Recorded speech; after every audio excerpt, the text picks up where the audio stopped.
नमस्कार। आकाशवाणी से प्रस्तुत है समाचार प्रभात।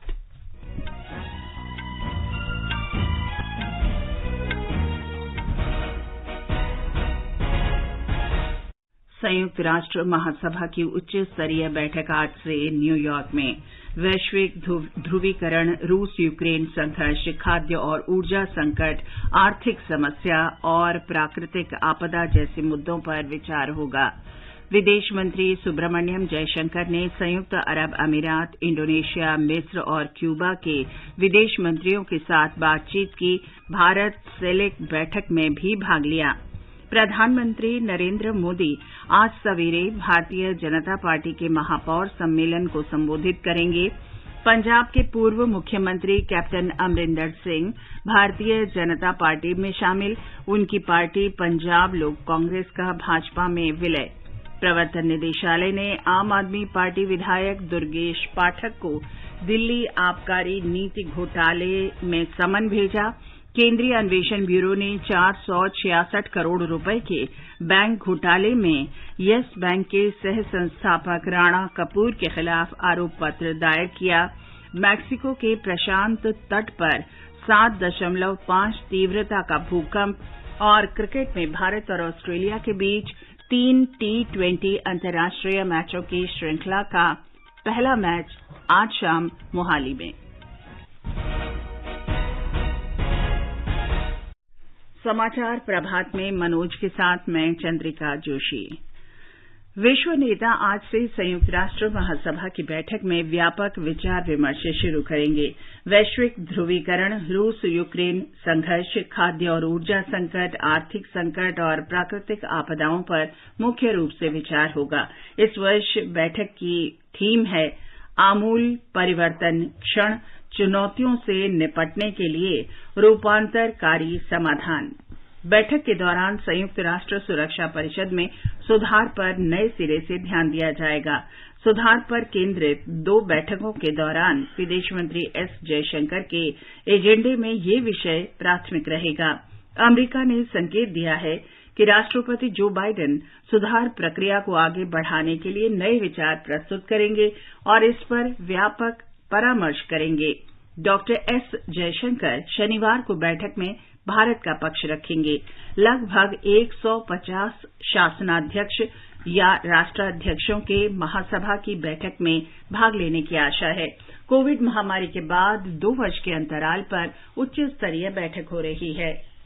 विदेश मंत्री डॉक्टर सुब्रमण्यम जयशंकर ने कल न्यूयॉर्क में संयुक्त राष्ट्र महासभा की बैठक से अलग भारत तथा लातिन अमेरिकी और कैरेबियाई देशों के समूह सेलेक की बैठक में भाग लिया। डॉक्टर जयशंकर ने भारतीय पक्ष का और सेलेक का प्रतिनिधित्व ग्वाटेमाला, त्रिनिदाद और टोबैगो और कोलंबिया तथा अर्जेंटीना के विदेश मंत्रियों ने किया। बैठक में व्यापार और वाणिज्य, कृषि, खाद्य और ऊर्जा सुरक्षा, स्वास्थ्य, टीका उत्पादन, पारंपरिक औषधि और साजो सामान क्षेत्र में मिलकर काम करने पर सहमति बनी। दोनों पक्षों ने परस्पर हित के क्षेत्रीय और बहुपक्षीय मुद्दों पर विचार विमर्श किया तथा संयुक्त राष्ट्र और अन्य बहुपक्षीय संस्थाओं में सहयोग बढ़ाने की प्रतिबद्धता व्यक्त की। विदेश मंत्री सुब्रमण्यम जयशंकर ने कल रात न्यूयॉर्क में संयुक्त अरब अमीरात, इंडोनेशिया, मिस्र और क्यूबा के विदेश मंत्रियों से भी बातचीत की। संयुक्त अरब अमीरात के विदेश मंत्री अब्दुल्ला बिन जायद अल नहयान के साथ बैठक के दौरान डॉक्टर एस जयशंकर ने दोनों देशों के बीच द्विपक्षीय रणनीतिक भागीदारी की समीक्षा की। उन्होंने वैश्विक स्थिति के बारे में श्री नहयान के आकलन और पैनी दूरदृष्टि की सराहना की। डॉक्टर एस जयशंकर ने इंडोनेशिया के विदेश मंत्री रेटनो मरसूदी के साथ भी बैठक की और द्विपक्षीय संबंधों से जुड़े मुद्दों पर विचार विमर्श किया। उन्होंने मिस्र के विदेश मंत्री सामेह शौकरी से भी मुलाकात की और सहयोग के महत्वपूर्ण क्षेत्रों पर व्यापक बातचीत की।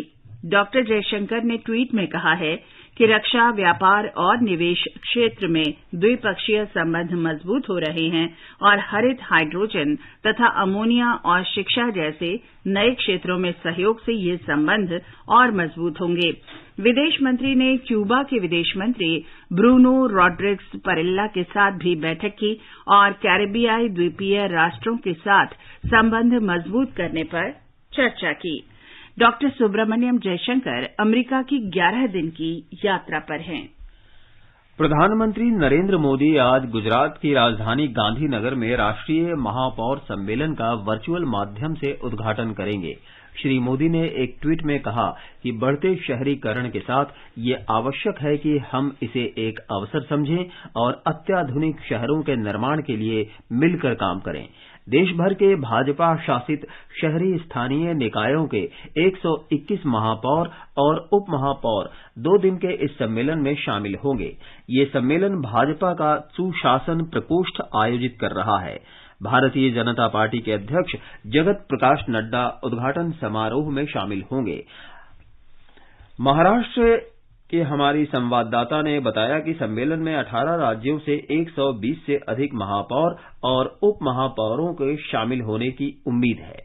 सूरत, इंदौर, कानपुर और पणजी के महापौर अन्य विषयों के साथ साथ कचरा प्रबंधन, स्वच्छता और बढ़ते राजस्व के बारे में अपने किए गए कार्यों के बारे में जानकारी देंगे।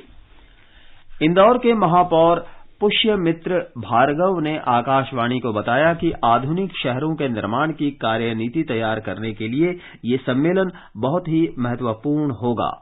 प्रधानमंत्री श्री नरेंद्र मोदी जी, जिनके सपनों के भारत में स्वच्छता सर्वोपरि है, वो स्वच्छता का पाठ कई नगर निगम, नगर पालिकाओं ने पढ़कर स्वच्छता में अपने आप को सिरमौर बनाने का प्रयास किया है। इंदौर लगातार पिछली 5 बार से स्वच्छता में नंबर 1 है। इस महापौर सम्मेलन में, जिसको कि राष्ट्रीय महापौर सम्मेलन कहा गया है, जो भारतीय जनता पार्टी का सुशासन विभाग आयोजित कर रहा है, इसमें हमें माननीय नरेंद्र मोदी जी का मार्गदर्शन मिलेगा, कि मुख्यमंत्री श्री भूपेंद्र भाई पटेल के भी अनुभवों का लाभ मिलेगा और महानगर पालिकाओं में महापौर की क्या भूमिका है, संगठन के साथ कैसे समन्वय हो, इसके साथ साथ देश भर से आए अलग अलग महापौर अपने अनुभव सब बातों को साझा करेंगे। सम्मेलन पर हमारी संवाददाता की एक रिपोर्ट। अपने 2 दिवसीय दौरे में भाजपा अध्यक्ष जेपी नड्डा राज्य के विभिन्न स्थानों पर कई कार्यक्रमों में भाग लेंगे और स्थानीय नेताओं के साथ बैठक करेंगे। श्री नड्डा आज सुबह गांधीनगर के पास भाजपा के किसान मोर्चा कार्यक्रम में कार्यकरों को संबोधित करेंगे और ई बाइक्स को हरी झंडी दिखाएंगे। यह ई बाइक्स राज्य के 143 विधानसभा निर्वाचन क्षेत्र की यात्रा करके किसानों तक विविध सरकारी योजनाओं की जानकारी पहुंचाएगी। दोपहर में वह राजकोट शहर में शहरी पंचायत और सहकारी निकायों में निर्वाचित प्रतिनिधियों की सभा को संबोधित करेंगे। श्री नड्डा शाम को पड़ोसी मोरबी शहर में रोड शो भी करेंगे। वह शाम को गांधीनगर में स्वतंत्रता संग्राम में अमूल्य योगदान देने वाले राष्ट्रीय नायकों को समर्पित वीरांजलि कार्यक्रम में शामिल होंगे। अपर्णा खून, आकाशवाणी समाचार, अहमदाबाद। पंजाब के पूर्व मुख्यमंत्री कैप्टन अमरिंदर सिंह कल नई दिल्ली में भारतीय जनता पार्टी में शामिल हो गए। उनकी पार्टी पंजाब लोक कांग्रेस का भी भाजपा में विलय हो गया है। अमरिंदर सिंह के साथ लोकसभा के पूर्व सांसद अमरीक सिंह अलीवाल, पंजाब विधानसभा के पूर्व अध्यक्ष अजैब सिंह भट्टी भी भाजपा में शामिल हो गए हैं। इस अवसर पर पार्टी के वरिष्ठ नेता और केंद्रीय मंत्री नरेंद्र सिंह तोमर ने कहा कि अमरिंदर सिंह के भाजपा में शामिल होने से पंजाब में पार्टी का आधार मजबूत होगा। कैप्टन अमरिंदर सिंह जी हमेशा पार्टी से ऊपर राष्ट्र को मानते रहे। राष्ट्र की कीमत पर किसी प्रकार का समझौता नहीं, ऐसा उनका व्यक्तित्व हमेशा से रहा है। मुझे बहुत प्रसन्नता है और गौरव भी है कि उनकी पार्टी पंजाब लोक कांग्रेस का उनकी अध्यक्षता में संपूर्ण पार्टी का विलय भारतीय जनता पार्टी के साथ हो रहा है। कैप्टन अमरिंदर सिंह ने कहा कि उनकी पार्टी के विलय का फैसला पंजाब के हित को ध्यान में रखकर लिया गया है। That now is the time that we should think of what we do for the country and for ourselves. And if we want to do that, we have seen the Congress for so many years, and now it is time to go to a party that is looking after the interests of the country, and that is the BJP. And I am today grateful to the Prime Minister, who I met a few days ago, and the Home Minister, who I met a few days ago and met him a few minutes ago also, and the party president, Nadda Sahab, and all senior colleagues here who are sitting, the ministers, who have found the time and the ability and the interest in seeing us join as a party. केंद्रीय अन्वेषण bureau ने yes bank के सह संस्थापक राणा कपूर और Avantha group के promoter Gautam Thapar और उनकी कंपनी के खिलाफ 466 करोड़ रुपए के बैंक घोटाले में आरोप पत्र दायर किया है। सीबीआई ने आरोपियों पर विश्वासघात, धोखाधड़ी, आपराधिक साजिश और वर्ष 2017 से 2019 के बीच जनता के पैसों के दुरुपयोग का आरोप लगाया है। राणा कपूर और गौतम थापर को इस वर्ष फरवरी में मुंबई की सत्र अदालत ने 5 लाख रुपए के मुचलके पर जमानत दी थी। जमानत के बावजूद राणा कपूर सीबीआई और प्रवर्तन निदेशालय द्वारा दर्ज अन्य मामलों में तलोजा कारागार में रहा। प्रवर्तन निदेशालय ने आम आदमी पार्टी के नेता और विधायक दुर्गेश पाठक को दिल्ली आबकारी नीति घोटाले में समन भेजा है। उपराज्यपाल वीके सक्सेना की सिफारिश पर केंद्रीय जांच एजेंसियां इस मामले की जांच कर रही हैं। इस सिलसिले में केंद्रीय अन्वेषण ब्यूरो ने अगस्त में उप मुख्यमंत्री मनीष सिसोदिया के आवास पर छापे मारे थे। सीबीआई ने सिसोदिया सहित 15 लोगों के खिलाफ आरोप दर्ज किया है। आरोप है कि आबकारी नीति में बदलाव सहित कई अन्य अनियमितताएं बरती गईं। ये समाचार आकाशवाणी से प्रसारित किए जा रहे हैं। जागृति का कहना है कि ग्राहक अब स्वयं अथवा अपने वकील अथवा अपने प्रतिनिधि के माध्यम से उपभोक्ता आयोग में शिकायत दर्ज करा सकता है।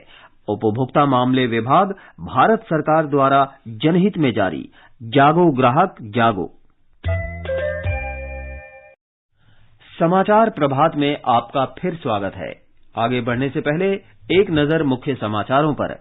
संयुक्त राष्ट्र महासभा की उच्च स्तरीय बैठक आज न्यूयॉर्क में वैश्विक ध्रुवीकरण, रूस यूक्रेन संघर्ष, खाद्य और ऊर्जा संकट, आर्थिक समस्या और प्राकृतिक आपदा जैसे मुद्दों पर विचार होगा। विदेश मंत्री सुब्रमण्यम जयशंकर ने संयुक्त अरब अमीरात, इंडोनेशिया, मिस्र और क्यूबा के विदेश मंत्रियों के साथ बातचीत की। भारत सेलेक बैठक में भी भाग लिया। प्रधानमंत्री नरेंद्र मोदी आज सवेरे भारतीय जनता पार्टी के महापौर सम्मेलन को संबोधित करेंगे। पंजाब के पूर्व मुख्यमंत्री कैप्टन अमरिंदर सिंह भारतीय जनता पार्टी में शामिल। उनकी पार्टी पंजाब लोक कांग्रेस का भाजपा में विलय। प्रवर्तन निदेशालय ने आम आदमी पार्टी के विधायक दुर्गेश पाठक को दिल्ली आबकारी नीति घोटाले में समन भेजा। केंद्रीय अन्वेषण ब्यूरो ने 466 करोड़ रुपए के बैंक घोटाले में येस बैंक के सह संस्थापक राणा कपूर के खिलाफ आरोप पत्र दायर किया। मैक्सिको के प्रशांत तट पर 7.5 तीव्रता का भूकंप। और क्रिकेट में भारत और ऑस्ट्रेलिया के बीच 3 T20 अंतर्राष्ट्रीय मैचों की श्रृंखला का पहला मैच आज शाम मोहाली में। आपका केवाईसी अपडेट करना है, नहीं तो अकाउंट और एटीएम कार्ड ब्लॉक हो जाएगा। सावधान सावधान, 2.5 करोड़ का इनाम मुझे। देखिए, अनजाने कॉल्स, फर्जी ईमेल्स, लिंक्स और जाली ऐप से अपना पिन, ओटीपी, पासवर्ड कभी भी किसी के साथ शेयर न करें। आप रहेंगे सावधान तो नहीं होगा नुकसान। आरबीआई कहता है, जानकार बनिए, सतर्क रहिए। बिहार के विभिन्न हिस्सों में बिजली गिरने और आंधी वर्षा से जुड़ी घटनाओं में 31 लोगों की मौत हो गई और 11 घायल हो गए। मरने वालों में से ज्यादातर खेतों में काम कर रहे किसान थे। अररिया, पूर्णिया, सुपौल और सहरसा जिलों में सबसे अधिक 13 लोगों की मौत हुई। नवादा, जमुई, बेगूसराय और शेखुपुरा सहित अन्य 8 जिलों में 18 लोगों की मौत हुई। आंधी बारिश से कई पेड़ और बिजली के खंभे गिर गए। मुख्यमंत्री नीतीश कुमार ने मृतकों के परिजनों को 4 लाख रुपए की आर्थिक मदद की घोषणा की। उन्होंने घायलों के निःशुल्क उपचार के आदेश दिए हैं। केंद्रीय सूचना और प्रसारण मंत्री अनुराग सिंह ठाकुर ने कहा है कि कोविड संकट से कई चुनौतियां सामने आई हैं। इससे न केवल पत्रकारिता को नए रूप में उभरने, बल्कि समाचार और सूचना के विश्वसनीय स्रोत के रूप में मीडिया को नए सिरे से परिभाषित किए जाने का भी अवसर दिया है। उन्होंने कहा कि वास्तविक पत्रकारिता तथ्यों का सामना करने, सच्चाई प्रस्तुत करने और सभी पक्षों को अपने विचार रखने का मंच देना है। कल नई दिल्ली में Asia Pacific institute for broadcasting development की बैठक को संबोधित करते हुए श्री अनुराग सिंह ठाकुर ने कहा कि उनकी व्यक्तिगत राय में मुख्यधारा की मीडिया के लिए सबसे बड़ा खतरा नए डिजिटल प्लेटफॉर्म नहीं बल्कि मुख्यधारा के मीडिया चैनल हैं। उन्होंने कहा कि अगर कोई चैनल ध्रुवीकरण करने, गलत खबरें फैलाने और शोर मचाने वाले मेहमानों को आमंत्रित करता है तो उस चैनल की विश्वसनीयता कम हो जाती है।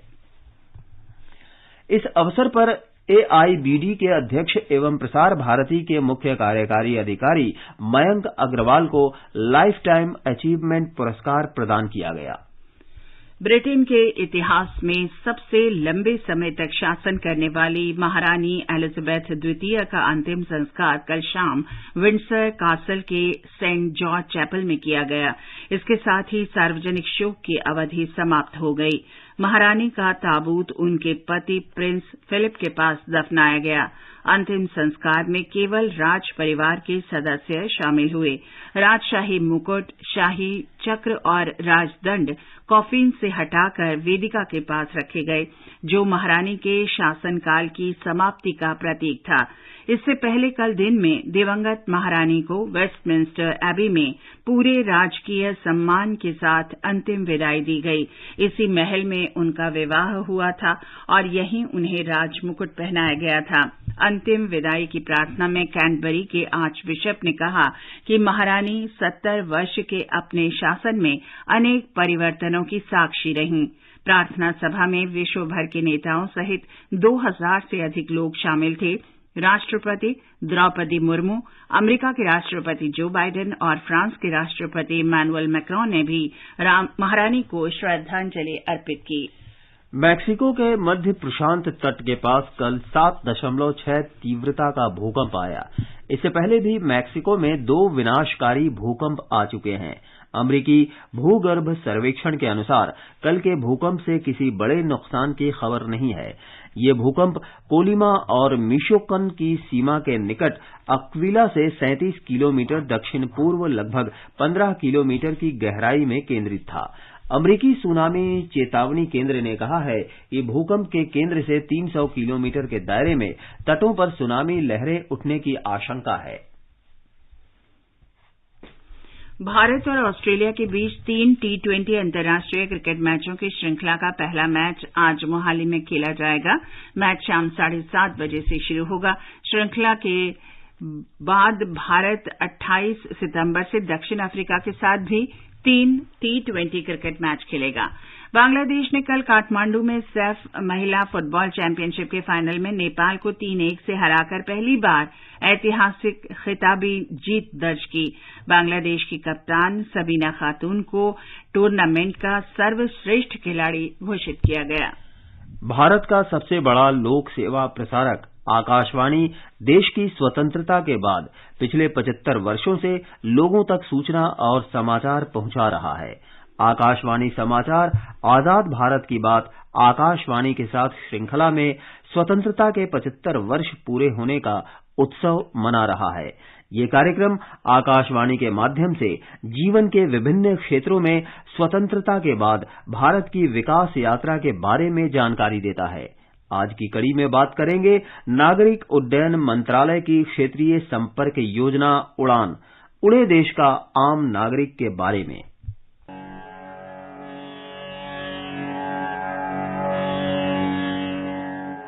नागरिक उड्डयन मंत्रालय ने 27 अप्रैल 2017 को क्षेत्रीय संपर्क योजना उड़ान, उड़े देश का आम नागरिक शुरू की थी। प्रधानमंत्री नरेंद्र मोदी ने कहा था कि इस योजना का उद्देश्य उड़े देश का आम नागरिक परिकल्पना को साकार करने के लिए टियर 1 और टियर 2 शहरों में उन्नत नागरिक उड्डयन बुनियादी ढांचा और हवाई संपर्क स्थापित करके आम नागरिक की आकांक्षाओं को पूरा करना है। हवाई यात्रा के लिए, एविएशन फील्ड के लिए विश्व में सबसे ज्यादा अवसर कहीं है तो भारत में। बहुत पहले हमारी सोच ये बनी थी कि हवाई यात्रा ने ये राजा महाराजाओं का ही विषय है। इतना बड़ा देश है, इतनी संभावनाएं हैं, विश्व का ध्यान है, एक एविएशन पॉलिसी बनाए, कसौटी पर कसे, सारे स्टेक होल्डर्स को उसमें विश्वास में ले और नीति के आधार पर इसके एक्सपांशन की एक डिजाइन तैयार करें। मुझे खुशी है कि आजादी के बाद पहली बार देश में एविएशन पॉलिसी बनाने का सौभाग्य हमारी सरकार को मिला।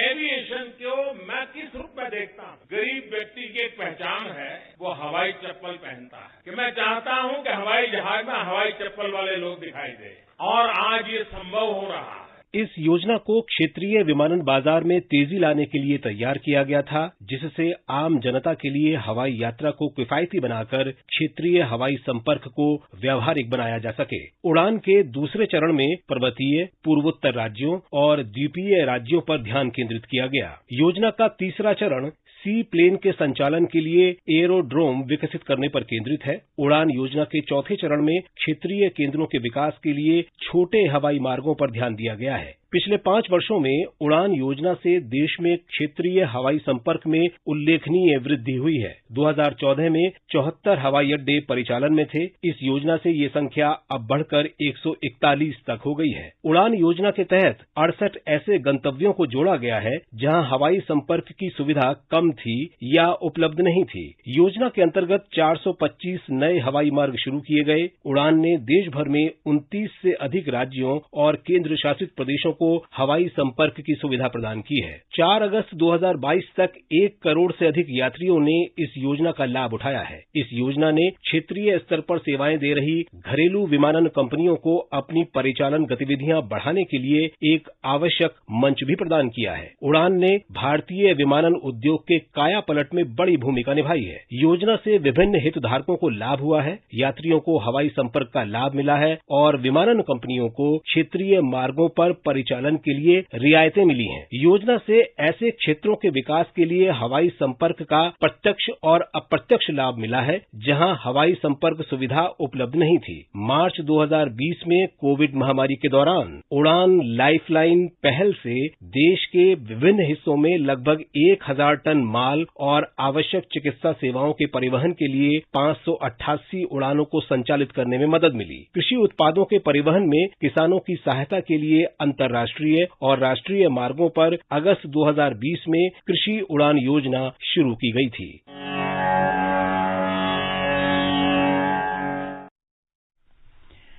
अभी आप सुन रहे थे भारत के बढ़ते प्रत्यक्ष कर संग्रह पर चर्चा।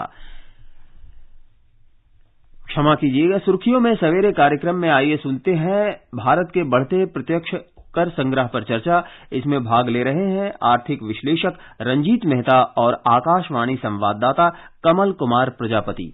वर्ष 2022-23 में 17 सितंबर तक कुल gross direct tax collection 8,36,000 crore रुपए से अधिक रहा। पिछले वित्त वर्ष से अगर इसकी तुलना की जाए तो ये आंकड़ा लगभग 6,42,000 करोड़ रुपए था। यानी मौजूदा वित्त वर्ष में 2021-22 की तुलना में ग्रोस डायरेक्ट टैक्स कलेक्शन 30% अधिक रहा है। मिस्टर मेहता, भारत में जो टैक्स कलेक्शन बढ़ रहा है, कैसे उसके नतीजे हमारी अर्थव्यवस्था में भी परिलक्षित हो रहे हैं? कोविड के बाद गवर्नमेंट ने रिफॉर्म्स लाए हैं और सबसे जो जरूरी रिफॉर्म लाए हैं वो है AIS, एनुअल इंफॉर्मेशन सिस्टम, जिसमें कि एक पूरा जो करदाता है उसको पूरी डिटेल दी गई है, जिसकी वजह से कई नए करदाता भी इसमें जुड़े हैं। पिछली बार अगर हम देखें तो करीब 5-6 करोड़ लोग टैक्स देते थे, बस इस बार 8 करोड़ से ज्यादा लोगों ने इसमें टैक्स दिए हैं अब तक। जिस हिसाब से हमारी इकोनॉमी बढ़ रही है, ये आंकड़ा 8 करोड़ का भी कम है और मैं उम्मीद करता हूं आने वाले टाइम में मेरे हिसाब से ये आंकड़ा कम से कम 5 या 6 गुना और अधिक होना चाहिए। गवर्नमेंट ने हमारे कॉर्पोरेट टैक्सेस में, जो कि नई कंपनीज के लिए इंडिया में मैन्युफैक्चर करना चाहते हैं, उनके लिए जो है टैक्स की रेट 15% तक कर दी थी और ये आशंका थी कि 15% नई कंपनी के लिए जो कॉर्पोरेट टैक्स रेट करी है, इससे जो है हमारे डायरेक्ट टैक्स कलेक्शन में कमी आएगी। प्रभावी तकनीक और इस बारे में उठाए गए कदमों से टैक्स कलेक्शन की प्रक्रिया को सरल और स्ट्रीमलाइन करने पर फोकस रहा है सरकार का, और इससे हमने देखा है कि जो टैक्स लीकेज था उस पर भी काम हुआ है। अब हम इसका नतीजा देख रहे हैं कि टैक्स कलेक्शन में लगातार वृद्धि हो रही है। और दूसरा पहलू ये भी कि जो इनकम टैक्स रिटर्न है उसके रिटर्न को पूरा करने में भी तेजी आई है, और इस मामले में जो प्रक्रिया को सरल बनाया गया है और जो आयकर भरते हैं लोग वो भी बड़ी संख्या में समय पर अपनी इस प्रक्रिया को पूरा कर रहे हैं। पूरी एक व्यवस्था तैयार हो रही है। इससे आने वाले सालों में आप कैसे नतीजे देखते हैं? हमें उस प्रक्रिया को, उस प्रोसेसेस को स्ट्रीमलाइन करना पड़ेगा, जो कि गवर्नमेंट ने इस पे काफी ध्यान दिया। सरलता टैक्स भरने के लिए एक तो सेल्फ असेसमेंट की सुविधा दी है गवर्नमेंट ने। ऑनलाइन आप कैसे भी बिना चार्टर्ड अकाउंटेंट की मदद के भी कोई भी आदमी इनकम टैक्स फाइल करता है, कितना इजी हो गया। सिस्टम जनरेटेड सारी चीजें होने की वजह से जो एक पर्सनल कॉन्टैक्ट था वो एकदम खत्म हो गया। करदाता है वो भी ये ध्यान रखता है कि मैं कोई भी इनकम छुपाऊं ना, आप जो भी ट्रांजैक्शंस जहां जहां कर रहे हैं और वो आपकी सब गवर्नमेंट की नजर में है। दूसरा, ये जो गवर्नमेंट ने बीच में काफी फ्रेंडली एक माहौल क्रिएट करने की कोशिश करी है। अगर आप अच्छा रिजल्ट चाहते हैं तो आपको एक इनेबलिंग इन्वायरमेंट क्रिएट करना पड़ेगा, जो कि गवर्नमेंट ने इस बीच किया है। मिस्टर मेहता, बहुत बहुत धन्यवाद। धन्यवाद। अभी आप सुन रहे थे भारत के बढ़ते प्रत्यक्ष कर संग्रह पर चर्चा। इसमें भाग ले रहे थे आर्थिक विश्लेषक रंजीत मेहता और आकाशवाणी संवाददाता कमल कुमार प्रजापति। नागालैंड विधानसभा का 2 दिन का सत्र आज से शुरू होगा। सत्र का समापन बृहस्पतिवार को होगा। सूचना और प्रसारण मंत्री अनुराग सिंह ठाकुर आज जालंधर में दोआबा कॉलेज के 65वें दीक्षांत समारोह को संबोधित करेंगे। दोआबा कॉलेज उत्तर भारत में स्नातकोत्तर शिक्षा का अग्रणी संस्थान है। और अब मौसम, दिल्ली और चेन्नई में हल्की बारिश के साथ बादल छाए रहेंगे। मुंबई और कोलकाता में 1 या 2 बार गरज के साथ छींटे पड़ने का अनुमान है। जम्मू, श्रीनगर, लेह, गिलगित और मुजफ्फराबाद में आसमान साफ रहेगा। लेह में तापमान 8 डिग्री से 23 डिग्री सेल्सियस के बीच रह सकता है। और मनोज, अब आप बताएं आज के समाचार पत्रों में क्या विशेष है? जी चंद्रिका, जनसत्ता की बड़ी खबर है, मृत्युदंड मामले में दिशा निर्देश तय करेगी 5 जजों की पीठ। शीर्ष अदालत ने कहा, सजा कम करने के कारकों पर समान नियम जरूरी। कल प्रधानमंत्री से मिले सिख प्रतिनिधियों के चित्र भी अखबारों में है। पंजाब के पूर्व मुख्यमंत्री अमरिंदर सिंह की पार्टी पंजाब लोक कांग्रेस का भारतीय जनता पार्टी में विलय और अमरिंदर सिंह के भाजपा में शामिल होने को अखबारों ने बड़ी सुर्खियों के साथ दिया है। राष्ट्रीय सहारा के शब्द हैं, कैप्टन टीम सहित भाजपा में। दैनिक ट्रिब्यून लिखता है, थामा कमल। लोक सत्य, दैनिक जागरण और नव भारत टाइम्स का ये अनुमान विस्तार से पहले पन्ने पर है कि कांग्रेस अध्यक्ष का चुनाव लड़ सकते हैं शशि थरूर। जनसत्ता ने इसे सुर्खी देते हुए लिखा है, कांग्रेस अध्यक्ष चुनाव की कवायद, थरूर ने सोनिया से चुनाव लड़ने की इच्छा जताई। ब्रिटेन की महारानी की अंतिम विदाई के चित्र अखबारों के पहले पन्ने पर दिए गए हैं। नवभारत टाइम्स के शब्द हैं, दुनिया भर के लोगों ने कहा अलविदा क्वीन।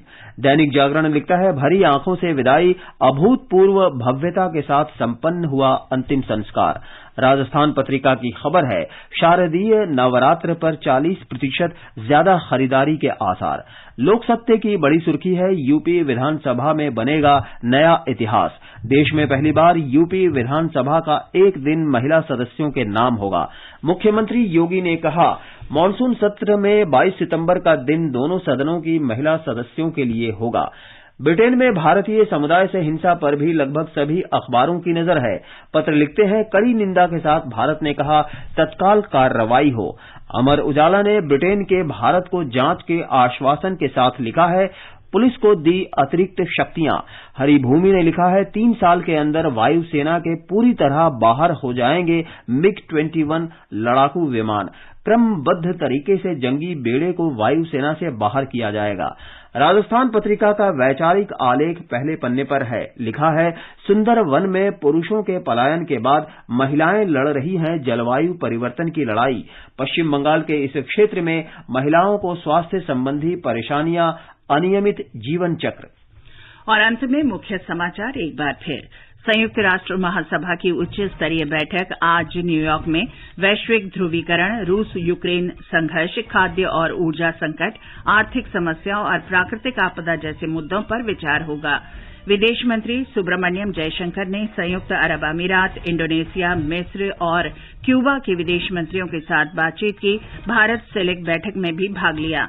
प्रधानमंत्री नरेंद्र मोदी आज सवेरे भारतीय जनता पार्टी के महापौर सम्मेलन को संबोधित करेंगे। पंजाब के पूर्व मुख्यमंत्री कैप्टन अमरिंदर सिंह भारतीय जनता पार्टी में शामिल। उनकी पार्टी पंजाब लोक कांग्रेस का भाजपा में विलय। प्रवर्तन निदेशालय ने आम आदमी पार्टी विधायक दुर्गेश पाठक को दिल्ली आबकारी नीति घोटाले में समन भेजा। केंद्रीय अन्वेषण ब्यूरो ने 466 करोड़ रुपए के बैंक घोटाले में यस बैंक के सह संस्थापक राणा कपूर के खिलाफ आरोप पत्र दायर किया।